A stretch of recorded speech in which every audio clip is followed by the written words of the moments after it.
Brian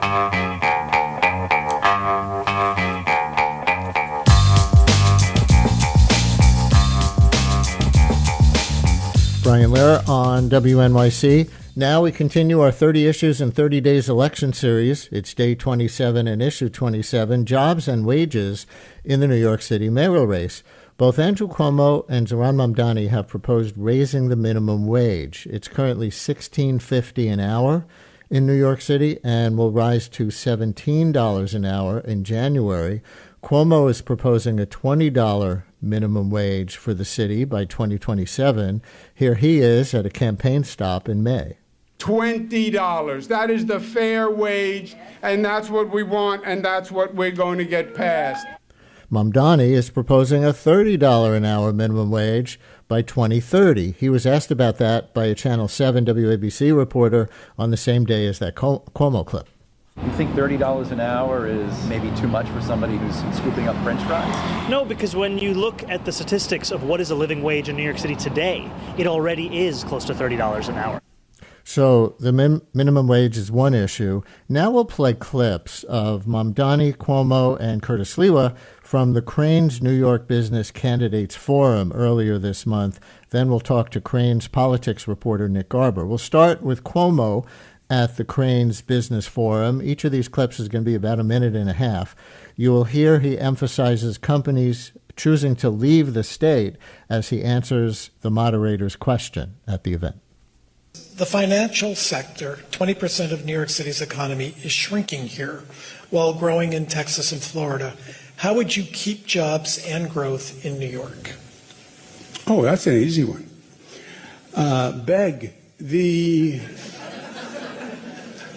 Look, we have to change the fundamental dynamic. We have a hangover New York arrogance. The hangover New York arrogance is we assume there is no place else for you to go. It's that old New Yorker magazine, right? It's only the East Coast. There's New York and there's nothing to the West. There are actually other states out there, you know, and you can theoretically move there. And more it is happening. And we have this attitude, and we still have this attitude. Well, we can raise taxes, nobody will really leave. We can be difficult on regulations, nobody will really leave. We can be impossible to deal with, and nobody will really leave. Our regulatory environment can be bizarre, nobody will really leave. They've left. They are leaving. So you have to change the attitude 180 degrees, and you have to start to attract them back. You have to say, first of all, I get it, and I want to partner with you. Come back, I'll offer you incentives, we'll do startup capital, let me help you find a space, let me help you find land. I did that as governor. I was like the chief marketing officer. Andrew Cuomo, running as an independent, as you know, talking about jobs at the Crain's Business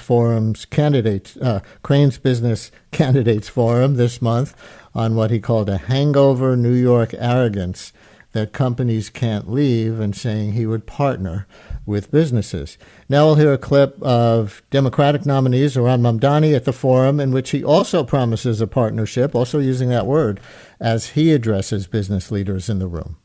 Oftentimes when I speak about an affordability agenda, it's spoken of as if it is only a reflection of the needs of working class New Yorkers. Yet, however, when I have spoken to business leaders, I have also heard the impact that this lack of affordability is having on the ability to not only start a business here in this city, but to sustain that very business. The ways in which it is demanding businesses pay for the failures of the private sector by having to add premiums in the salaries that are offered, or stipends perhaps for the very kinds of things that city government could be providing, namely childcare. And I know that as I speak, this is a challenging time for the private sector. We added fewer than 1,000 private sector jobs in the first half of this year. 24 tech companies in our city have laid off workers this year, part of a national trend, which has seen 150,000 tech jobs cut across 549 companies just last year alone. And so what I want my policies to do is not only to make it easier for working people to afford this city, but also to ensure that businesses are able to attract the top talent to this city. And I'm eager for the relationship between the public sector and the private sector to be more of a partnership than it ever has before. Zohran Mamdani at the Crain's New York Business Candidates Forum earlier this month. We heard a clip of Andrew Cuomo before that. And now here's Republican nominee Curtis Sliwa from the same event. He was asked how he would help the small businesses like mom and pop shops. The mom and pop shops, right? Yeah. Okay. Landlords. I'm very, very familiar with that in the outer boroughs. But also, ever since this additional tack of congestion pricing, a complete disaster. Have you walked down the side streets? Have you walked down the main thoroughfares? Across the street from City Hall itself, 9 small shops that were run by merchants for many years are now closed, and they put this brown paper wrap on it that we used to wrap our books in public school with when you couldn't afford the high-priced wrap. It looks chintzy. It looks bad. Anybody walking up and down is saying New York City is in decline. And when I ask the merchants time and time again, why are you closing? They say, we don't have enough foot traffic. And we're constantly being taken advantage of by the shoplifters who come in and out with an easy pass, and my margins are so small, I just can't do it. Then you go into the outer boroughs, it's a complete catastrophe. They employ 1 million people in the small businesses of New York City. 1 million New Yorkers get their gainful employment in small businesses. And they're closing up for a variety of reasons. The fees, the fines, the property tax. Many times the only reason you can stay in business is you actually own the building. They've raised it 20%. I'm going to cut that property tax. That's one thing that a mayor has control of, is the property tax, and it's outrageous. 20% in the outer boroughs, small property owners who have maybe 2, 3, 4 family homes. I think the corporate rate is about 11%. And you say to yourself, and all it keeps doing is escalating, which is driving the fear, fright, hysteria out of our city and to other areas where you can still run a business and not have to worry about being taxed from the cradle to the grave, which is what we're doing now. So now we've heard Sliwa, Mamdani, and Cuomo from the Crain's New York Business Candidates Forum earlier this month. And with us now is Crain's politics reporter, Nick Garber. It's issue 27 in our 30 Issues in 30 Days election series, Jobs and Wages, as issues in the New York City mayoral race. Nick, always good to have you. Welcome back to WNYC. Thanks so much, Brian.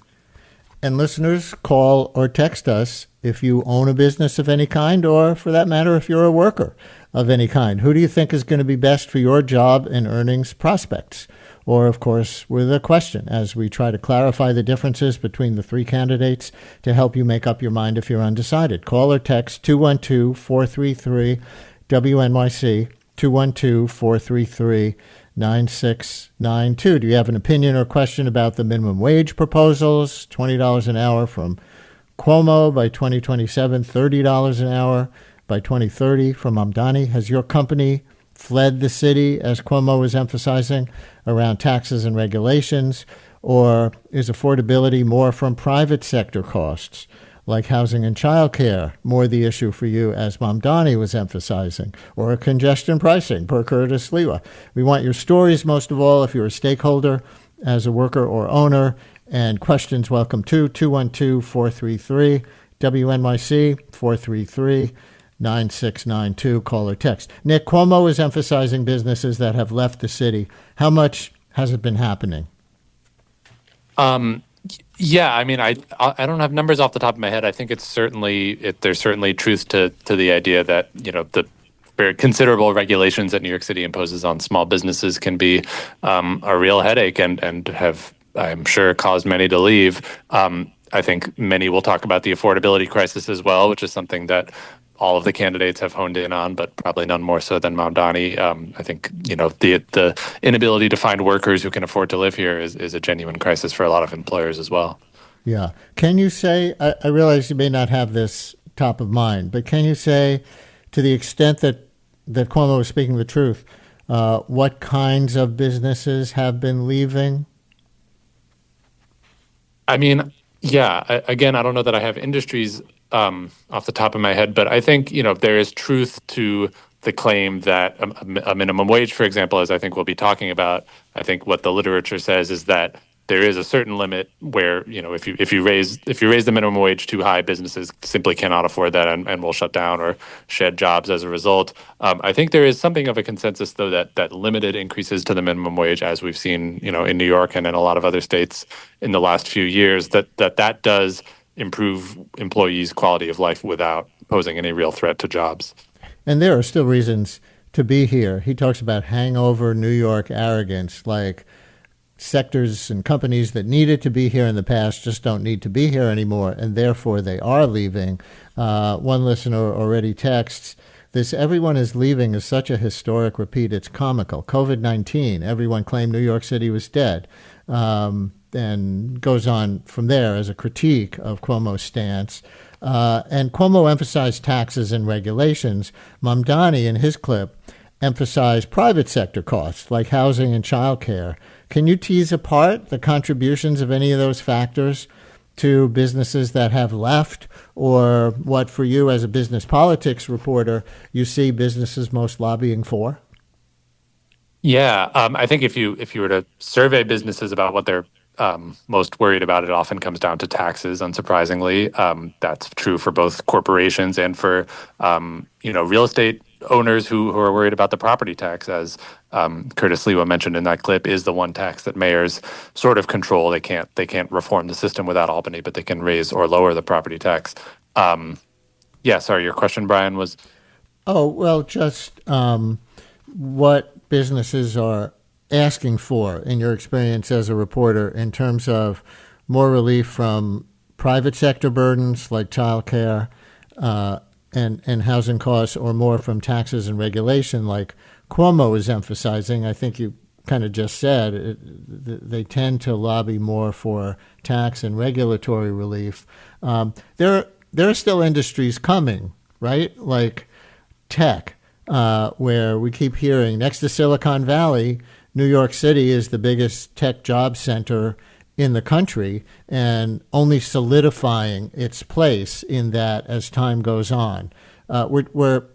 Were tech leaders in the room at the Crain's Business Forum, and did you hear anything from them?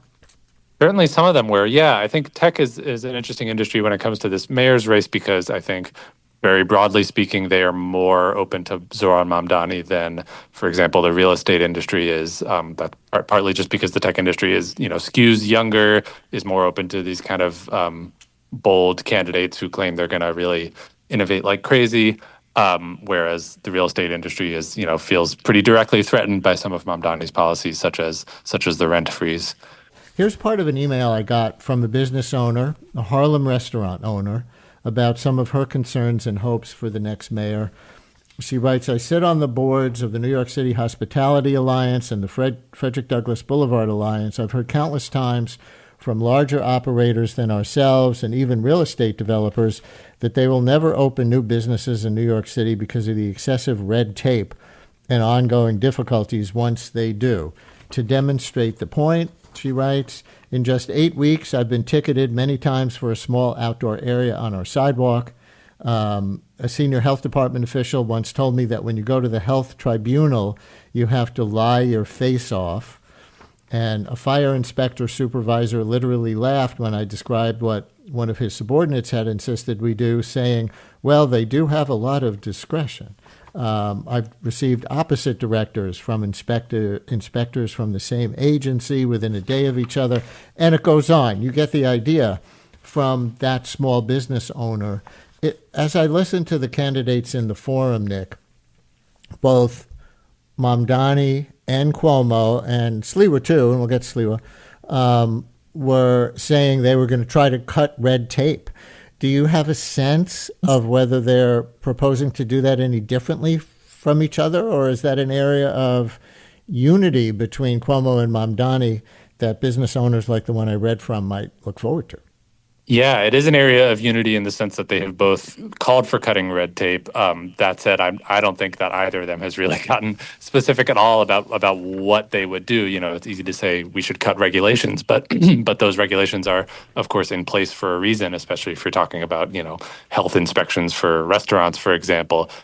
Yes, we pressed both of those candidates on which specific regulations would you cut, and I don't believe either of them has really said anything specifically. Mamdani has really talked a lot about small business fines and fees. He had this kind of viral video where he called it halalflation, referring to how costs have gone up for food you get at halal carts because those businesses need to pay so much fines and fees to the city for sort of small procedural issues. But I'm not aware of him specifying, here's an unnecessary regulation that we should scrap.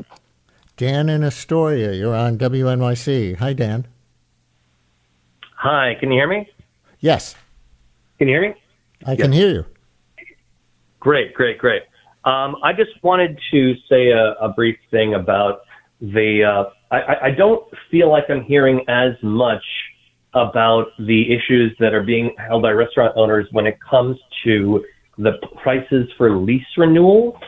I've been reading, I'm in Astoria, and a fair amount of restaurants have been saying that, we had this one restaurant called Tacuba, which was a very popular Mexican cafe over by Astoria Kaufman Studios. And it closed at the end of 10 years, even though it had been seemingly, pretty packed on a regular basis. And one of the issues that people were saying was coming up a lot was that the lease renewal costs, when you come to the end of a 10-year period, that are being asked for are extremely difficult for the restaurant owners these days. And I don't know whether that figures in to any of Mamdani's or anyone else's proposals when it comes to rent freezes, but lease renewal costs for restaurants that have been successful and then face these increased costs to be a very difficult barrier to continuing to stay in business, from what I can tell.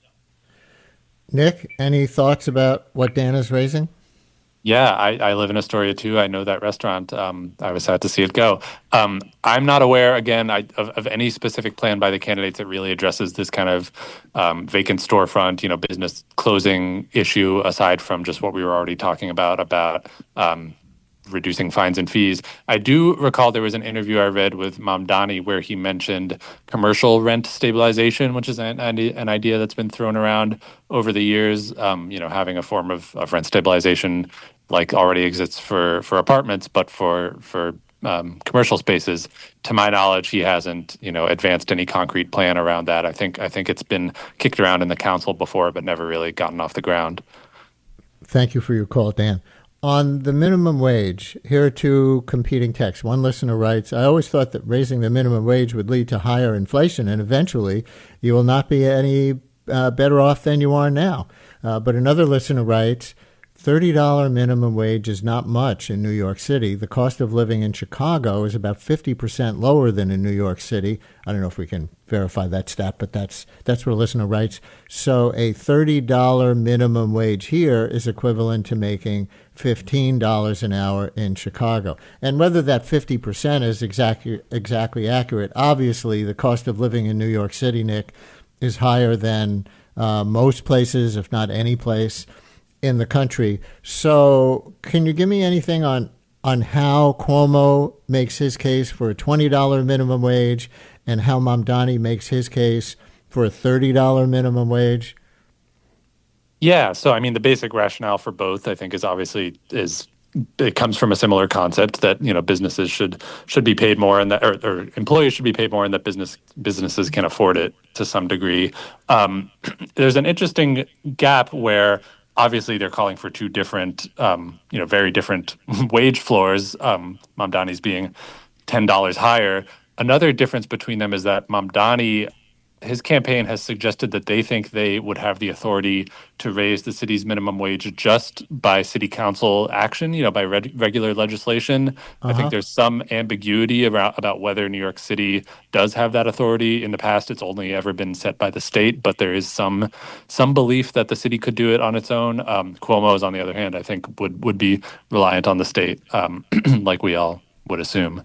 A thought about Curtis Sliwa, who I think was the least specific of any of the three who presented as I listened to the speeches at your candidates forum, tell me if you disagree. He said he's not an expert, on a lot of these things, but he's going to appoint really good people and he'll be a good manager as mayor. Your audience at the forum was primarily business leaders, right? So that's a particular group of people, not to say it's representative of all the voters. I'm curious what their reaction was to Sliwa's main concern, at least as it jumped out to me and in the clip that we played, that congestion pricing is killing businesses.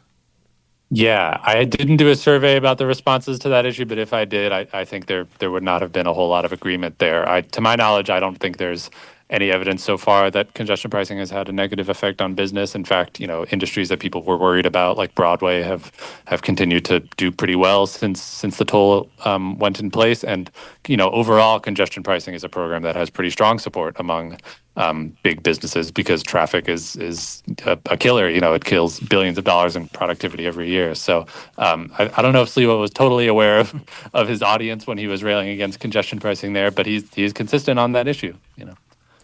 Nick Garber, politics reporter for Crain's New York Business, and we played clips from Mamdani, Cuomo, and Sliwa from the Crain's Candidates Forum earlier this month, and a couple of clips of Cuomo and Mamdani, respectively, from May on their minimum wage proposals.